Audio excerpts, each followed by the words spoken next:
Chers amis, bonjour. Je reprends mon travail. Oui, je fais des vidéos quand moi, ça me chante. Selon l'état psychologique dans lequel je suis, c'est moi qui décide, et moi seul, jusqu'à preuve du contraire. Bon, je continue mon travail sur le dolorisme. D'accord? Alors, je rappelle, en fait, j'ai décidé de le faire en vidéo parce qu'il y a 80 chapitres. Alors, je vous recommande la chronique, les invités de ce matin qui parlaient du bonheur. Je vais mettre le lien sous ma vidéo sur France Inter. Il parlait du bonheur. Donc c'est la réponse du berger à la bergère, à moins que ce soit la bergère qui répond au berger, je ne sais pas exactement. Voilà. Donc là, je vais vous parler ce matin d'un chapitre que j'ai appelé « Avoir engendré un enfant handicapé ». Ça commence aujourd'hui. Hier parlait notamment de la trisomie 21 et donc de la façon dont c'était perçu dans les familles. Donc je vous recommande d'aller revoir. Décider de faire un enfant est une chose normale, et je dirais même, aux yeux de tous, une suite logique au fait de vivre en couple, que l'on soit marié ou qu'on ne le soit pas. C'est tellement une suite logique d'ailleurs que les couples qui n'ont pas d'enfants sont stigmatisés et vivent comme une forme de harcèlement le fait de ne pas concevoir d'enfants, ou pire, de ne pas souhaiter en avoir. Alors c'est vrai que je suis particulièrement attachée à ce problème, parce que j'ai 3 filles, et j'ai l'aînée qui a une petite fille, et les 2 autres n'en ont pas. Et c'est un choix que je respecte complètement.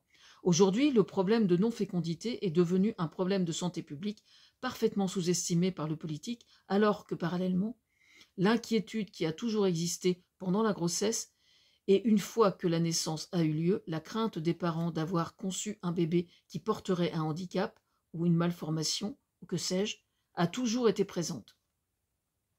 Quand un handicap est découvert chez un bébé qui vient de naître, ou plus tard, selon la forme, mais surtout selon le degré de handicap dont il est question, c'est un véritable tsunami qui se produit chez le couple et objectivement, hélas, souvent la cause d'une séparation, puis d'un divorce, quand il arrive souvent que le père, désolé messieurs, renonce carrément à assumer la paternité de cet enfant. Beaucoup de pères fuient littéralement, quoi. Car quand le navire prend l'eau pour cause de handicap, statistiquement, c'est bien la mère qui quitte le navire en dernier et pas le père. Il arrive que les 2 parents quittent le navire. Certes, certains restent et assument ensemble, et je trouve ça admirable. Mais les chiffres sont formels sur ce point, hélas. On ne parle que des familles où le handicap n'ait eu pour conséquence aucune rupture ni aucun divorce, mais jamais des autres. Disons que l'arrivée du handicap est un obstacle pour le couple, une de ces épreuves qui peut survenir comme il en existe tant d'autres. Que celle-ci soit plus éprouvante que d'autres n'est pas une certitude cependant si l'on observe que certains sont frappés d'autres obstacles qui n'ont rien à leur envier quelquefois. Un des 2 parents qui tombe gravement malade, au point que sa vie est en danger, car hélas, former un couple et l'assumer pour le pire et pour le meilleur, qu'on soit marié ou qu'on ne le soit pas. Petite parenthèse, j'ai connu le cas comme ça, c'est extrêmement courant d'ailleurs, d'une femme qui avait un cancer qui s'est déclenché, qui s'est déclaré, le mec s'est cassé, quoi. Purement et simplement. Ce qui est extrêmement courant.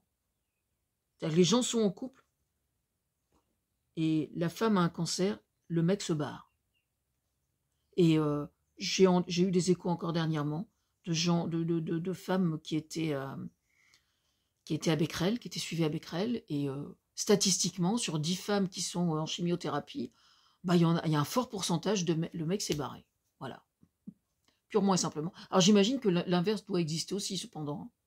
Mais ça serait intéressant de savoir, si sur 10 hommes qui sont atteints d'un cancer, quel est le pourcentage de femmes qui restent pour le soutenir, et à l'inverse, quel pourcentage d'hommes restent pour soutenir madame qui a un cancer. En ce qui concerne la prison, par exemple, c'est catégorique. Sur 10 femmes qui vont en prison, qui sont condamnées à des peines de prison, 100% des hommes se barrent.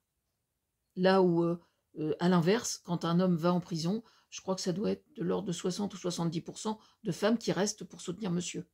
Voilà, c'est intéressant. Sur le plan du féminisme, c'est intéressant à observer. Fermons la parenthèse.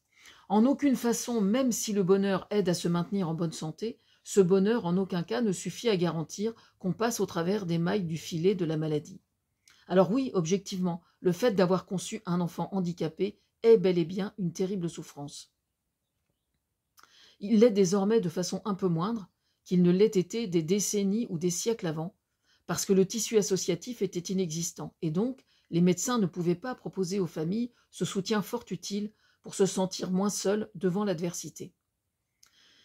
Il y a 50 ou 60 ans, mettre au monde un enfant souffrant de tel handicap, les parents étaient seuls de chez seuls, là où aujourd'hui, la médiatisation de certains d'entre eux, ainsi que des pathologies dont il est question, ou certaines émissions de télévision ou de radio, je pense à Ça commence aujourd'hui notamment, qui en parlait encore hier, par exemple, ou le magazine de la santé, aident de façon considérable les parents concernés à trouver du soutien. Alors oui, il y a d'autres chaînes et d'autres stations de radio qui en parlent aussi, je suppose, mais moi, je ne peux pas tout écouter. Donc c'est vrai que je suis très axée sur le service public. Hein. C'est comme ça. Mais il est un point sur lequel il me faut insister qui réside dans le fait que si l'on est sollicité, et ça n'est que justice, pour financer la recherche, et notamment par le Téléthon, on entend trop peu le sujet abordé sur le plan politique quand on observe l'avancée de la recherche en ce qui concerne la détection et le traitement des maladies génétiques, mais jamais, jamais en amont de ce qui les induit. Je veux parler par exemple, entre autres, des perturbateurs endocriniens dont seuls les écologistes se saisissent. Et c'est là bien regrettable, parce que le nombre de bébés qui naissent avec un handicap, un ou des handicaps, à cause de certaines substances, lui, augmenterait sensiblement.